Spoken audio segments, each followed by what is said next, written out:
Hari ini bab yang ke-67. Babu la tahqiranna jaratun li jaratiha walau firsanu syatin. Bab pada menyatakan janganlah seorang jiran meremehkan jirannya walaupun pemberiannya hanyalah sekadar kaki kambing. Assalamualaikum warahmatullahi wabarakatuh. Bismillahirrahmanirrahim. Alhamdulillahi rabbil alamin. Wassalatu wassalamu ala asyrafil anbiya'i wal mursalin Sayyidina Muhammad wa ala alihi wa sahbihi ajma'in. Rabbana zidna ilman warzuqna fahman birahmatika ya arhamar rahimin. Allahumma faqihna fid din wa 'allimna at-ta'wil wahdina ila siratikal mustaqim. Bismillahi ma sya Allah la quwata illa billahi ma sya Allah. Kullu ni'matin min Allah ma sya Allah. Al khairu kulluhu biyadillah ma sya Allah. La yasrifu su'a illa Allah. Amma ba'd. Alhamdulillah, syukur pada Allah Subhanahu wa taala dapat kita bersama-sama berada di rumah Allah, beriktikaf di dalamnya pada hari Jumaat Sayyidul Ayyam, penghulu kepada segala hari, hari yang mulia, hari yang diberkati, hari raya mingguan bagi umat Islam. Mudah-mudahan sentiasa kita diberikan rahmat, berkat, keampunan, penjagaan daripada Allah Subhanahu wa taala untuk kita semua. Amin Allahumma amin. Sementara kita menantikan masuknya waktu solat fardu Jumaat pada hari ini, sebelum kita mendengarkan khutbah yang akan disampaikan oleh khatib, sama-sama kita dengarkan sedikit tazkirah berpandukan daripada hadis baginda Rasul sallallahu alaihi wasallam daripada kitab Al-Adabul Mufrad yang dikarang oleh Al-Imam Al-Bukhari radhiyallahu anhu, wa nafa'ana bihi wa bi'ulumihi fid dharaini amin. Hari ini bab yang ke-67. Babu la tahqiranna jaratun li jaratiha walau firsanu syatin.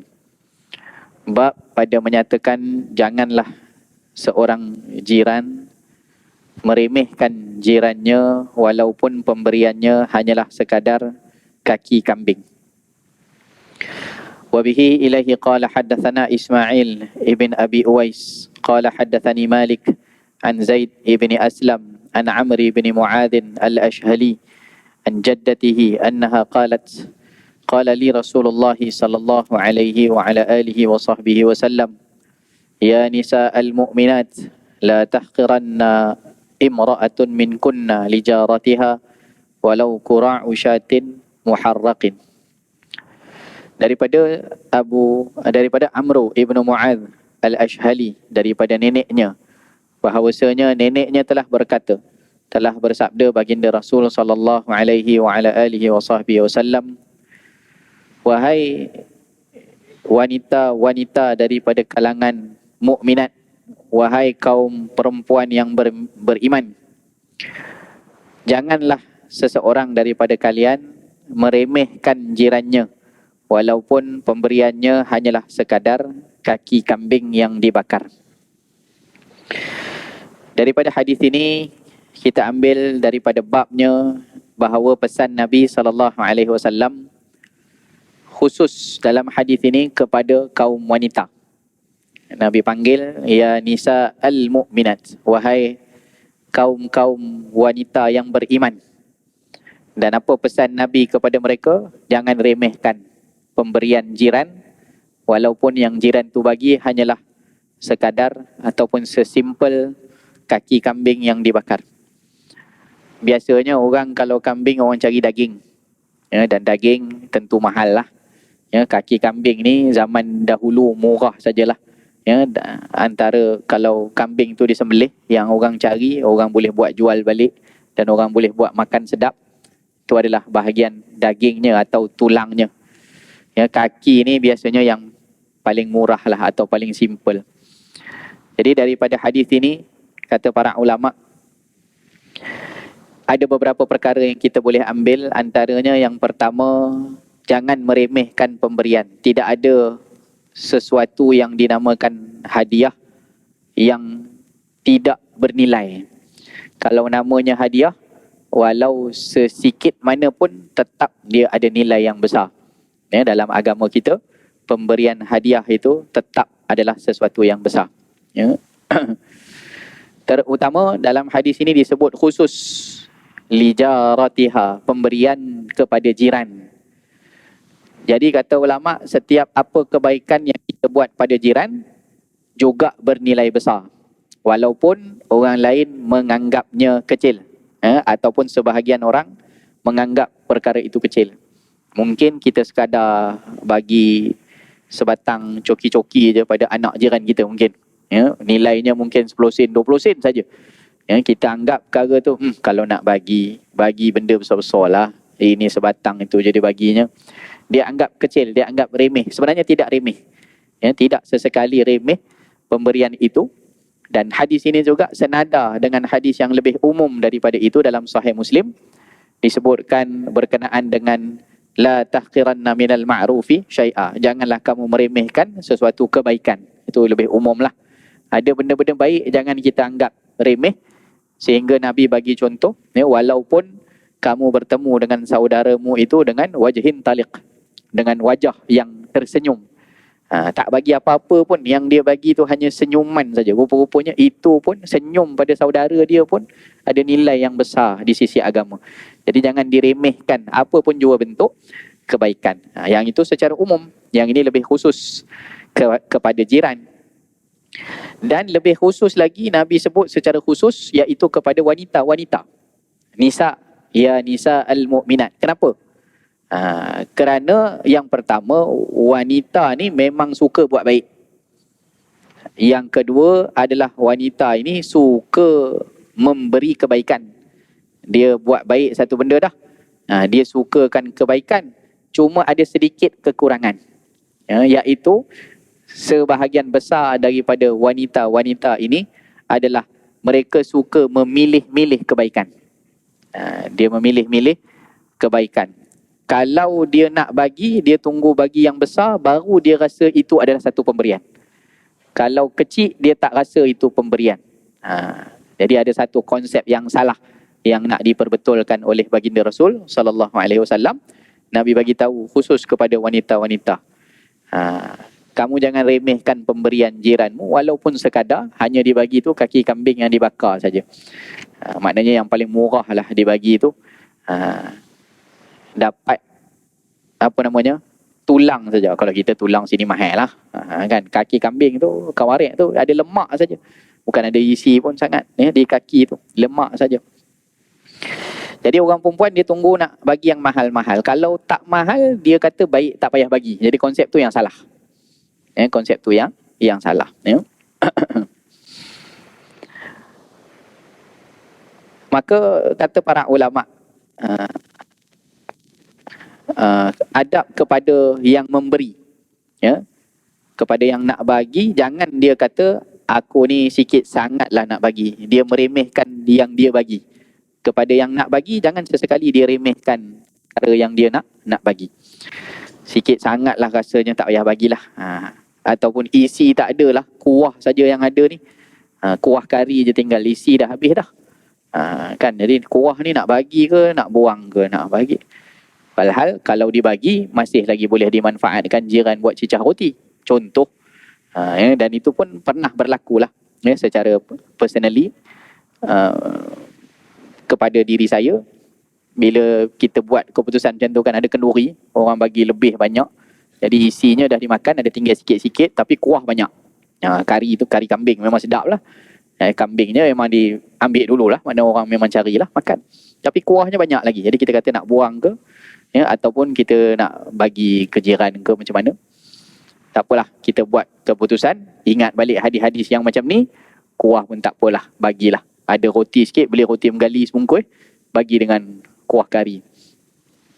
Rupanya jiran yang terima tu, memang hari tu adalah anak-anak dia tak apa sihat, dia pun tak sempat masak, dia pun kelang kabut. Jadi sebenarnya memang anak-anak dia tak makan pagi tu.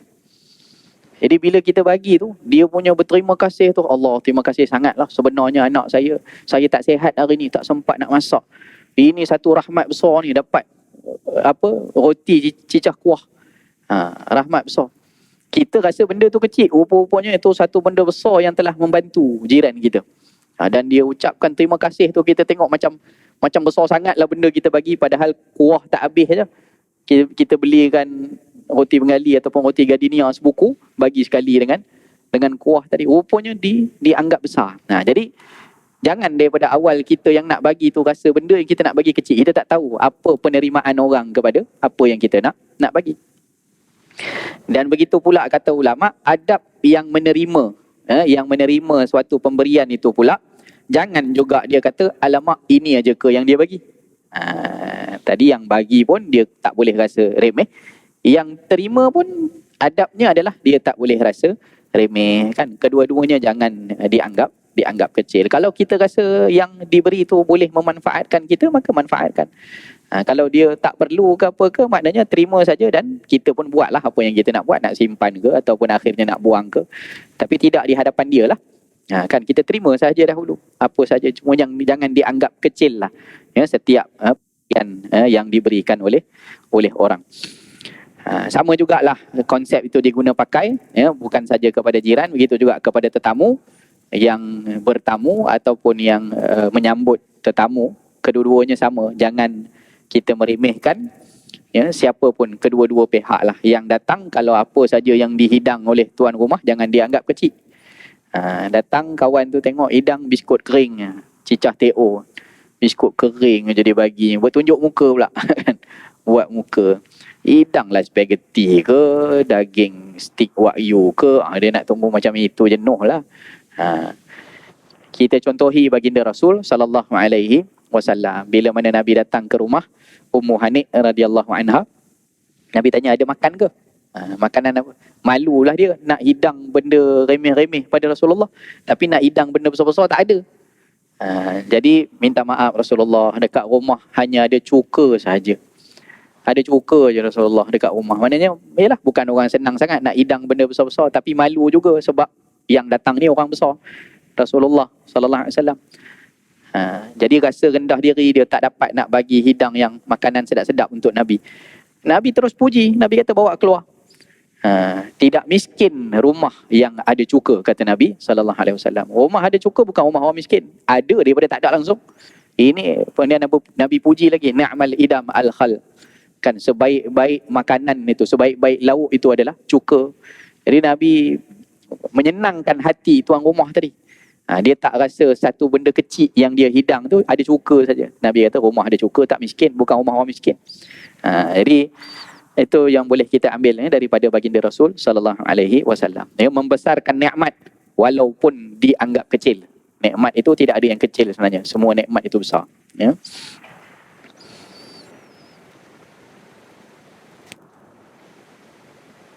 Dan Nabi sallallahu alaihi wasallam juga nak mengajar kepada kita bahawa sebagaimana yang disebut oleh hadis baginda sallallahu alaihi wasallam, man lam yashkurin nas lam yashkurillah. Dalam riwayat yang lain, man lam yashkuril qalil la yashkuril kathir. Siapa yang tak pandai terima kasih pada manusia, syukur terima kasih pada manusia, maka sebenarnya hakikatnya dia tidak pun bersyukur kepada Allah. Dan siapa yang tak pandai bersyukur kepada perkara yang sikit, hakikatnya dia tidak pun bersyukur apabila diberi yang banyak. Jadi kita mulakan ucapan terima kasih itu dengan kita mula menerima benda yang kecil-kecil. Dapat yang kecil-kecil pun kita terima kasih. Kalau dapat benda yang besar-besar, lebih lagi kita akan terima kasih. Tapi kalau orang dapat benda kecil pun dia tak pandai nak terima kasih, dapat benda besar pun jangan diharapkan lah. Untuk dia membiasakan ucapan itu keluar daripada mulut dia, susah lah. Dia nak jadi orang yang bersyukur tu susah. Hadis berikutnya, wabihi ilahi qala hadatsana Adam qala hadatsana Ibnu Abi Dhi'b qala hadatsana Sa'id al-Maqburi an abihi an Abi Hurairah radhiyallahu anhu qala qala an-nabiy sallallahu alaihi wasallam ya nisa'al muslimat la tahqiranna jaratun li jaratiha walau firsanu syatin. Daripada Sayyidina Abi Hurairah radhiyallahu anhu telah bersabda Nabi sallallahu alaihi wasallam, wahai orang-orang ataupun wanita-wanita muslimat. Yang riwayat pertama tadi mukminat, riwayat yang kedua ni disebut muslimat. Dua kali Nabi sebut, Nabi panggil mereka dan ucapannya sama. Janganlah seorang jiran perempuan meremehkan jiran perempuannya walaupun pemberiannya hanyalah kaki kambing. Jadi kata ulama ini menunjukkan bahawa antara tanda seseorang itu baik Islamnya dan antara tanda seseorang itu baik imannya, sama ada dia Muslim ataupun dia mukmin, adalah dia melakukan kebaikan atau menerima kebaikan daripada jirannya. Bila dipanggil nisa, wanita-wanita muslimat, wanita-wanita mukminat, maknanya tanda muslimat dan mukminat yang sebenar adalah dia menerima kebaikan ataupun memberi kebaikan, walaupun perkara itu dilihat remeh oleh sebahagian orang. Satu lagi yang kita boleh nampak daripada sini adalah hadiah ni kalau nak diberikan tunggu yang besar, benda yang bernilai besar kadang-kadang tak semua orang ada dan tak ramailah yang mampu kan. Jadi kalau tunggu yang besar baru orang bagi pemberian, jadi akan jaranglah orang dapat ataupun pemberian dapat dibuat. Kalau semua orang tunggu yang besar saja baru bagi, maknanya pemberian tu akan jarang berlaku. Tapi kalau orang ada yang kecil pun dia bagi, maka pemberian itu akan kerap berlaku. Kalau biasanya yang banyak ni jarang dapat lah. Yang sikit selalu ada kan. Jadi bila kita sentiasa memberi yang kecil, akan sentiasa berlaku pemberian, dan bila ada yang besar, kita akan menghargai yang kecil. Kan begitu. Orang yang selalu dapat besar je, tiba-tiba dia dapat kecil, dia akan meremehkan yang kecil tu. Tapi kalau orang yang biasa dah dapat yang kecil, tiba-tiba dia dapat yang besar, maka dia akan menghargai yang kecil tu. Dia begitu. Macam orang dah biasa senang lah. Kan orang dah biasa senang. Biasanya naik kereta je, ke mana-mana naik kereta. Tiba-tiba kereta rosak, kena kayu sikar. Dia dah biasa besar, tiba-tiba jadi kecil. Maka dia akan jadi merungut lah. Merungut apa ni, payah lah, panas lah, itulah, inilah. Tapi kalau orang yang dia dah biasa dapat bersikar, contohnya tiba-tiba dapat kereta, kan maka dia akan menghargai sungguh. Hadiah yang kecil tadi pun dia syukur, yang besar tadi lebih-lebih dia syukur. Jadi kita mulakan dengan yang kecil untuk kita hargai. Al-Imam Tirmidzi rahimahullah menambahkan syarahnya kepada hadis ini. Kata Imam Tirmidzi, kenapa Nabi khususkan kepada wanita? Memang perangai perempuan ni dia rajin bagi hadiah. Dia naluri dia. Berbeza dengan orang lelaki lah. Orang lelaki dia mungkin ada occasion tertentu ataupun ada sebab ataupun ada sempena tertentu, mungkin dia fikir tentang hadiah-hadiah ni lah. Tapi kalau orang perempuan ni, kepala dia tu sentiasa pergi kepada nak bagi hadiah. Itu beza dengan orang lelaki lah. Satu kisah dulu saya pernah di Langkawi. Di Langkawi, pergi ke Langkawi untuk daurah bersama almarhum Syekh Ahmad Fahmi Zamzam rahimahullah ta'ala rahmatan wasi'ah. Seminggu kita duduk sana, daurah habiskan kitab adab sahabat. Tahun bila saya tak ingat, 2016, 2015, 7-8 tahun lepas. Jadi waktu tu ada seorang sahabat saya, dia pergi bersama-sama lah. Saya datang seorang, sahabat saya ni datang dengan mak dia. Dia datang dengan mak dia. Jadi biasalah kalau pergi Langkawi, kita pergi nak mengaji. Tapi sebab orang tahu kita pergi Langkawi, Langkawi ni tempat bebas cukai, banyak mestilah nak bawa balik oleh-oleh lah. Jadi saya, dalam kepala saya tu, itu pun pasal dipesan kan. Isteri saya pesan, abang pergi sana tu bawa balik lah sikit baju-baju t-shirt ke apa ke, coklat ke, bawa balik lah sikit untuk kami. Jadi dalam kepala saya tu macam tu lah. Baju sikit untuk isteri saya satu, anak saya ada 4 orang, beli seorang satu. Coklat bawa balik lah sebungkus 2. Dah settle lah. Kepala kita. Jadi masa pergi shopping tu, sebab saya yang sewa kereta, dia saya bawa sahabat saya ni dengan mak dia. Jadi yang kita ni pasal bujang seorang-seorang aja pergi, sekejap lah urusannya selesai. Pilih dah habis. Kawan tu tak keluar-keluar dia daripada kedai. 2-3 jam pula kita tunggu dia kan. Lama shopping ni. Jadi saya tanya kat kawan saya, bila nak ni? Sekejap. Rupanya bukan dianya, maknya. Aku melayan mak aku sekejap ni. Pasal apa? Kata yang tak habis-habis ni berjam dah ni. Dok lah, mak aku ni lah. Kita kalau beli sikit-sikit je. Ini maknya tadi tu, dia nak balik, dia fikir apa? Ni jemaah masjid nak belikan apa? Jiran belah kanan ni nak belikan apa? Cucu dia hak yang dekat Kuala Lumpur nak belikan apa? Dia punya kepala dia berselerak ni. Hadiah bukan sikit, dia fikir sikit dia. Hak ni nak belikan, hak ni nak belikan, yang anak belikan, sepupu nak belikan, ni geng jemaah mengaji nak belikan apa, ni nak beli. Memanglah banyak benda dia nak beli. Kan? Hadiah. Jadi benarlah apa yang disebut oleh Al-Imam Tirmizi rahimahullah. Memang nature orang perempuan dalam bab nak bagi hadiah memang mereka lebih lagi daripada lelaki. Sebab tu Nabi bagi panduan pada mereka. Wahai nisa al-mu'minat, orang perempuan ni kalau nak bagi jangan rasa kecil pemberian tadi tu. Kamu tunggu rasa nak belikan yang besar baru kamu nak bagi. Yang kecil kamu tak rasa tu satu pemberian. Tidak sebenarnya. Kecil pun adalah satu pemberian yang besar. Kan saya teringat kalau di kayu sugi tu. Di packaging kayu sugi tu kan dia ada tulis hadis di situ. Tahadau tahabbu. Hadis tu, kamu saling bertukar hadiah, kamu akan mendapatkan kasih sayang. Tu hadis Nabi. Kenapa dibubuh hadis tu dekat kayu sugi? Sebab kayu sugi ni orang kalau bagi hadiah kecil sangatlah, barang RM1 2. Tapi tetap maknanya kalau dibagi hadiah kayu sugi saja pun itu adalah nilainya cukup besar. Pen sebatang dia bagi, kan? Nampak kecil tapi sebenarnya besar. Syekh kami dulu almarhum Syekh Imad Affad rahimahullah, seorang ulama Azhar. Kalau kelas dia selalu bawa segugus pen. Dia bawa. Kalau ada muzakarah, dia tanya soal jawab dengan anak-anak murid, siapa dapat jawab, dia bagi sebatang pen. Dan pen-pen yang beliau berikan sangat bermanfaat sebab kami pakai menulis. Kan? Pen ni cepat je habis, pelajar pakai, memang sangat pakai pen. Dan kadang-kadang kita beg banyak, kelas banyak kan, kita bagi-bagi beg. Malang sangat bagi seorang penuntut ilmu kalau dalam beg dia kitab ada, pen tak ada. Kitab ada, pen tak ada. Time kita nak berbit, time nak catat, jenuh mencari. Di waktu itulah ada kawan-kawan penyelamat kan, ada pen lebih tak? Ada pen lebih. Ada pen Syekh Imad bagi semalam. Dia bagi. Syekh hadiah kat aku hadiah kat hang. Bagi pula. Orang yang hadiah kita boleh hadiahkan pula kepada orang lain. Di sana akan membentuk mahabbah. Kan? Mahabbah, bersambung-sambung pahala dia. Baik. Hadis bab yang ke-68. Kita masuk waktu 1-3 minit. Okey. Babu syikayatil jari. Bab pada menyatakan aduan, keluhan jiran.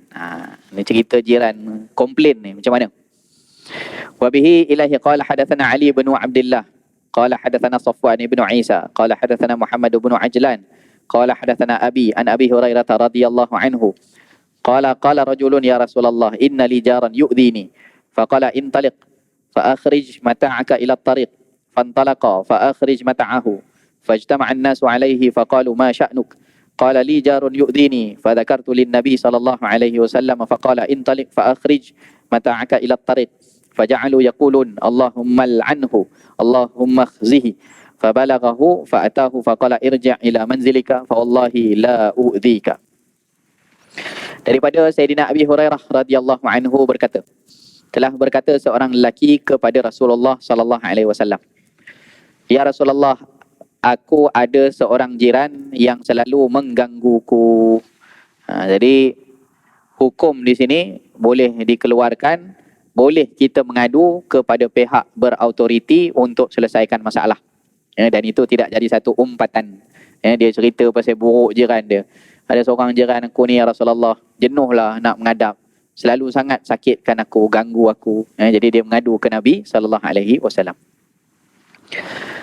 Maka Rasulullah SAW bersabda, engkau balik, kau keluarkan barang-barangmu dan letakkan di jalanan. Bawa keluar barang-barang, letak dekat jalan. Istilah kita hari ni adalah protes lah. Buat mogok sikit. Bawa keluar barang, letak kat tepi jalan. Maka lelaki itu pun pulang dan mengambil barang-barangnya lalu meletakkannya di jalanan. Apa tujuan dia? Tujuan dia untuk tarik perhatian lah. Orang tengok benda pelik sikit ni, apa hal pula ni, lemari duduk tepi jalan ni. Contohlah. Jadi untuk tarik perhatian orang ramai. Maka orang ramai pun berkumpul di sekitarnya sambil bertanya, apa yang berlaku kepadamu? Dia pun menjawab, jiranku menyakitiku. Lalu aku ceritakannya kepada Nabi SAW dan baginda pun bersabda, engkau balik, kau keluarkan barang-barang, kau letak kat jalan. Maknanya dia buatlah apa yang Nabi SAW buat. Yang kau tengok ni adalah sebab jiran aku tu lah. Dia menyakiti aku dan Nabi suruh aku buat macam ni. Ya. Maka orang-orang yang ada di situ pun berkata, ya Allah, laknatilah dia. Ya Allah, hinakanlah dia. Orang mulalah mengecam, melakukan kecaman. Dan kecaman ni biasanya tak lama lah. Sekejap je zaman kita ni, tambah lagi ada media sosial. Kalau ada orang yang kena kecam, sekejap je viral. Kan? Tambah-tambah lagi, yang dikecam tu adalah jiran dia yang mungkin dia pun tengok buka kat tingkap, apa hal pula orang sebelah ni.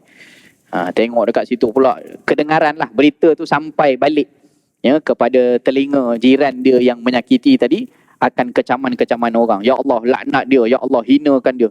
Maknanya orang lalu, orang dengar cerita tu, gitu, teruk betul perangai macam tu, tak payah hidup masyarakat lah. Orang kecam, orang bagi kecaman. Jadi memang manusia ni, dia kadang-kadang dia buat sesuatu dia tak berfikir, lepas dah kena kecam, barulah dia tarik, slow down sikit. Itu perangai manusia. Jenis memang akan sedikit sebanyak terkesan dengan kata-kata orang.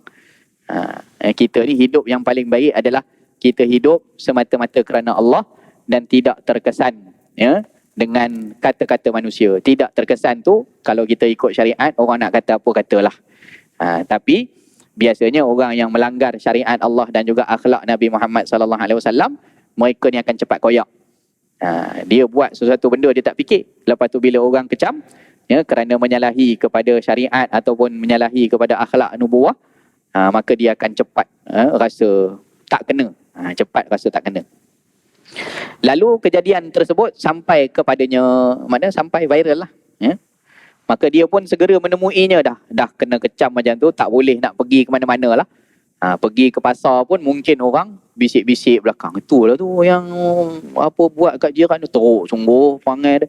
Pergi mana-mana dia tak mampu nak mengadap cemuhan-cemuhan daripada jiran-jiran yang lain ya. Lalu dia pun segera menemuinya dan berkata, kembalilah engkau ke rumahmu, jangan duduk lagi lah tepi jalan buat macam ni kan.